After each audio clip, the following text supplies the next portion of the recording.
Hello, my friends, and thank you so much for being here. So last week, I talked about how to deal with having multiple and disparate feelings and emotions all at the same time, and how part of this requires an awareness and then the need to sort through each individual feeling. And what I was thinking about this week is that doing this process requires space. It requires space for our minds and for our hearts to be able to have room, not only for all the feelings that we're experiencing, but also room for curiosity, room for questions, and room for new thoughts and feelings that are inevitably going to come up during this process. So today I wanted to talk about how to create space for our feelings and thoughts. And by space, I mean physical space, digital space, and energetic space. And I'll speak to each one of those separately and give you some simple and practical advice and tools that really work for me on where you can start to create some more space for your own thoughts and feelings in your own life. So hopefully that sounds great.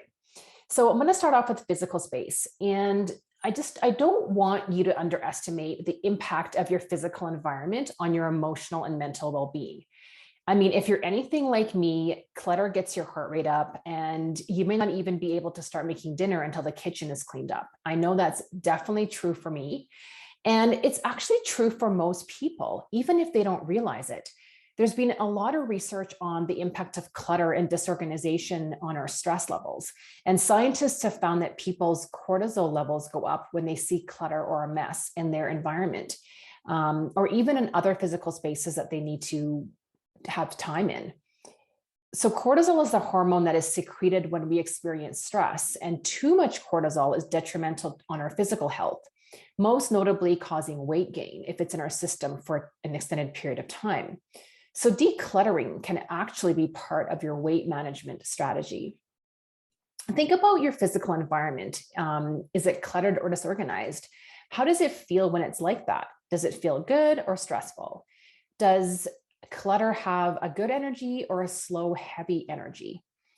Think about a space that makes you feel good. What is it about that space that makes you feel good? It's probably because it's organized and tidy and clean. Now, that doesn't need to mean that it needs to be sparse or minimal if that's not your style, but it does need to be a space in which everything is intentional in it, and a space in which things have been placed there for a specific purpose. I often think about something that Marie Kondo says in her book, The Life-Changing Magic of Tidying Up. She asks, does this bring me joy? So Kondo suggests that we ask that of our knickknacks, our artwork, our furniture, or really anything that we own that is part of our physical space. So take a look at the spaces in which you spend the most time in. Do you love everything in it? Is there something that can be given away or sold? What can be decluttered, filed, thrown away, moved, or in general, just tidied up? Is there a way to bring more joyful items into the room? I suggest putting up photos that bring back memories or remind you about someone you love, and get some really nice frames that really make you feel good.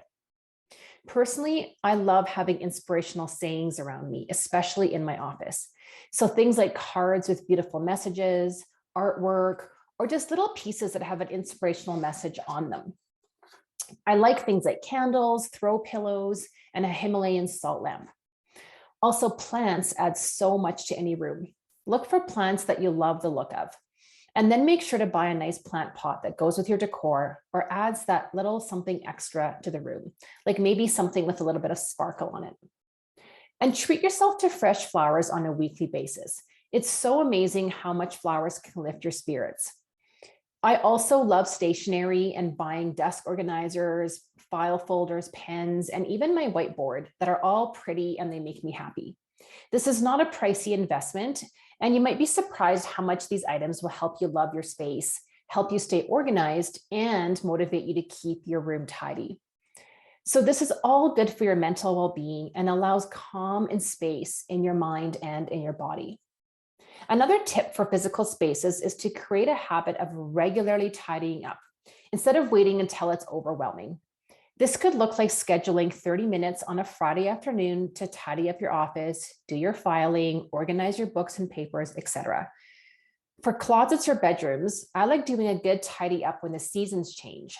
So going through my closet at the end of winter and deciding what clothes I want to keep, sell, or donate. This practice always leaves me feeling so satisfied and accomplished, and it doesn't take a lot of time. So let's talk about digital space.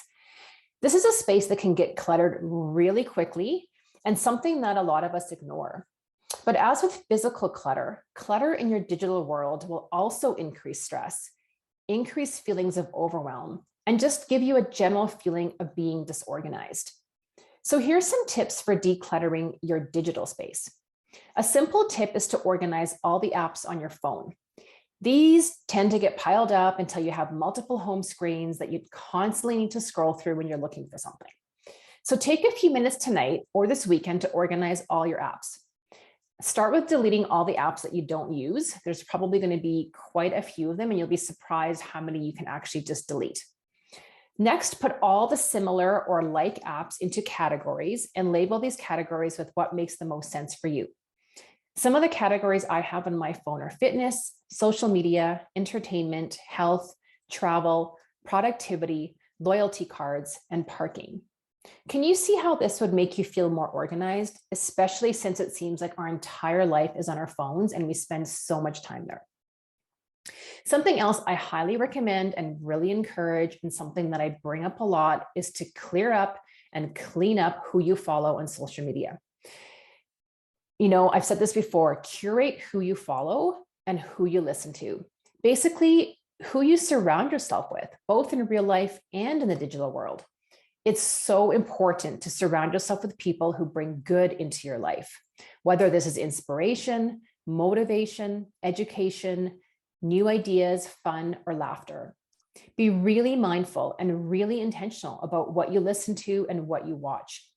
Everything you watch and listen to is absorbed by your conscious and subconscious brain, and this impacts your energy, your mental health, your emotional well-being, and even your physical health more than you might think. Another thing that I've been doing for the past few weeks is unsubscribing from the vast number of newsletters I somehow got subscribed to.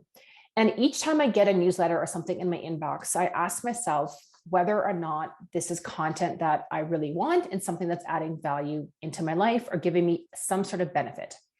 It's been amazing to have less emails clutter up my inbox, and I really curate the content that I do want so that it provides me with information that is truly valuable to me. Okay, so let's talk about energetic space. To me, energetic space is the energy we give to others and to our commitments. So think about all the ways in which you give of your energy. This could be to your family, your children, your colleagues or team members, the committees or boards you sit on, the volunteer activities you participate in, all the times you hold space for your friends, the energy you utilize to keep yourself healthy by working out or preparing healthy meals. All these activities require energy. Take a close look at your calendar with all your commitments. Are all of these commitments serving you? And back to the question of joy. Do all your commitments and activities bring you joy? Which commitments feel like they are cluttering up your energetic space? Is there something you can back away from or maybe stop altogether? I recently resigned from 2 boards I sat on. I realized that the energy I was expending on the boards was pulling my energy from something that right now I want to make more of a priority, namely growing my coaching business. So where are you focusing energy that maybe can be directed elsewhere, where it will serve you more and allow you to bring more of yourself up? I hope this makes sense, and I hope that something I've suggested today resonates with you and sparks some changes in your physical, digital, and or energetic spaces, so that you can allow more mental space and more heart space to listen to yourself, feel your feelings, sort through them, and work through them. I really encourage you to think about other ways you can create space for yourself. And please share any ideas that have helped you create space in your physical, digital, or energetic worlds. I'd love to hear what works for you. And if you're looking for help on creating space for your feelings and working through them in order to be more organized, more expansive, and better able to show up in the world in the way you want, then I can help. I invite you to book a discovery call with me and learn more. Have a wonderful rest of the day, and Thank you for being here, and we'll see you next time.